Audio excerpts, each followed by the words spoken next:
If you've never drove a truck before, I would suggest, if you know anybody, first of all, go out with them in a truck. See if you like it or not. If you don't have any kind of experience, I was fortunate enough.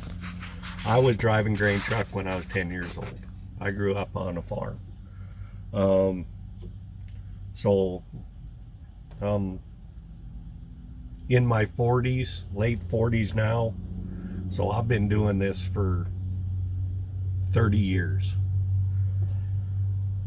One of the main things, what I would suggest if you got the money or something, go to school. A lot of these companies out here will send you to school to be a truck driver. Pay attention. There's a lot they're going to teach you in that school, but there's a lot more you need to learn. Always keep your eyes open. Looking back, looking a long ways ahead. If you get the chance, look a mile ahead. You never know what's going to happen in front of you. Make sure you learn how to drive a standard. These idiots that are just steering wheel holders that are driving automatics, they're not truck drivers. I think truck driving's a dying breed. It used to be a badge of, if you were a truck driver, you were somebody. Now a lot of these over-the-road drivers are just steering wheel holders. All they can do is go down the highway. Learn to back. I can't express that enough. You're going to get, if you go over the road or in the oil field, you're going to have to back into some tight spots. And that's another good thing to really get up on. Be safe. Always leave you plenty of distance. And always be paying attention to what's around you. Always be looking in your mirrors. And there's a lot of stuff we can't see in these trucks and people don't realize it. There's a lot of blind spots on these trucks to where you need to be safe. I'm not the best truck driver in the world, but I got quite a bit of experience and I've had my incidents. So no one's immune from, something happening to them. So that would be my best advice, is always pay attention. If you can't get with somebody you know and learn to drive a truck, go to a school. Now, Chad, when it comes to what's some stuff to check as far as inside the cab and When you first fire it up, check all your gauges. Make sure everything looks right. Your temperature, well, here in North Dakota, it takes a while this time of the year to get your temperature up. Watch your oil pressure, your voltage on your batteries, your air. Here again, it takes a little while to build up air. And since you talk about that, can you give people some examples of what will happen with your air system in the wintertime? It freezes up. Then you end up pouring. Some people use alcohol, some people use methanol, some people use air brake, special air brake stuff. It all works for the most part. When it gets down to 40 below, you're going to have problems, no matter what.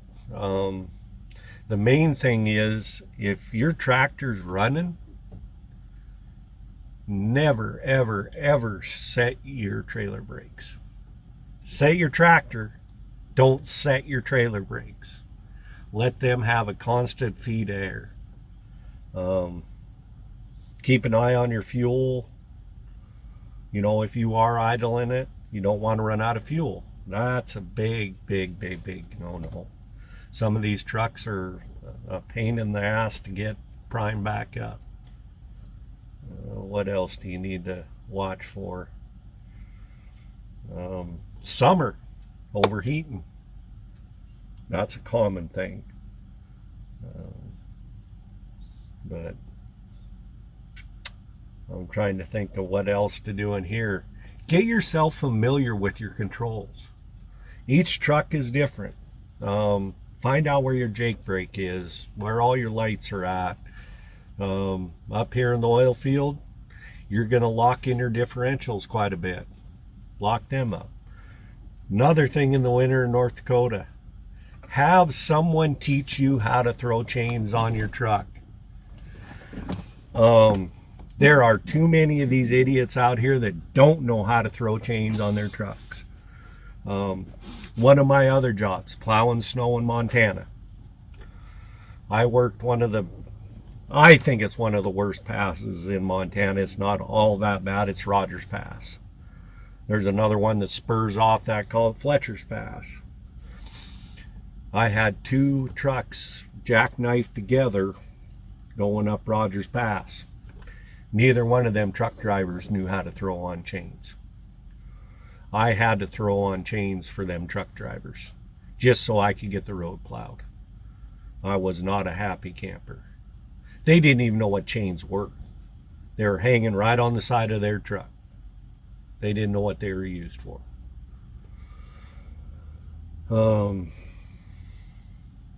If you don't have to drive in that shit, don't drive in that shit. Don't go over them passes if it's, you know, it's snowing and icy over them passes. If you're not dead set on a time schedule, which most truck drivers are, but if you can spend 6 hours sitting, getting your reset, or 8 hours reset and getting your reset on your logs, wait until them snow plows get out. Gonna point out one thing. Give them plows room. Do not pass a plow unless he pulls all the way over and lets you by. Because if you get up next to him and he hits a drift, you ain't going to be able to see shit. He ain't going to be able to see you. I mean, I hated that. There's my safety on plows. Give them room. And if you get too close behind him, you know what that plow driver's going to do?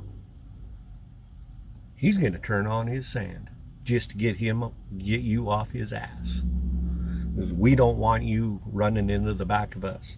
Number one thing that happens to plow trucks, they get ass-ended because people can't see them. Now they've got a lot more lights and everything on them, but still, if it's a blizzard, you ain't going to be able to see them plows in front of you, so stop. Don't stop in the middle of the road, but if it's bad out, don't drive. Just my opinion from being out there on them roads plowing snow.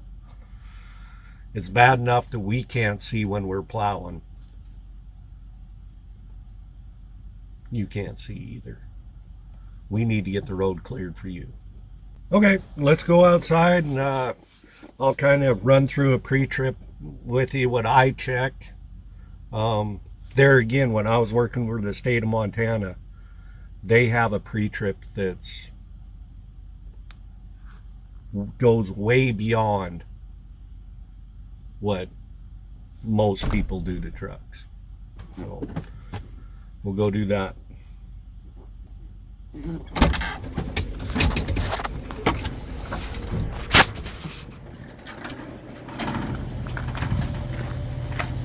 Okay, when you're looking at a truck, one thing I always do right off the bat is look on the ground.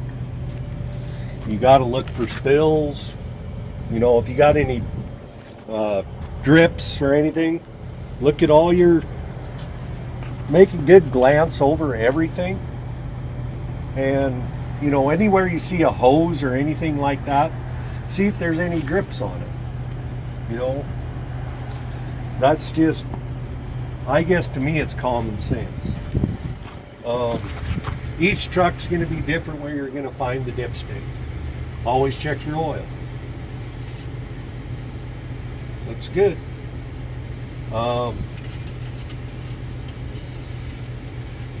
Then just kind of look at your fluid levels. You know, there again, every truck's going to be different. This is your power steering.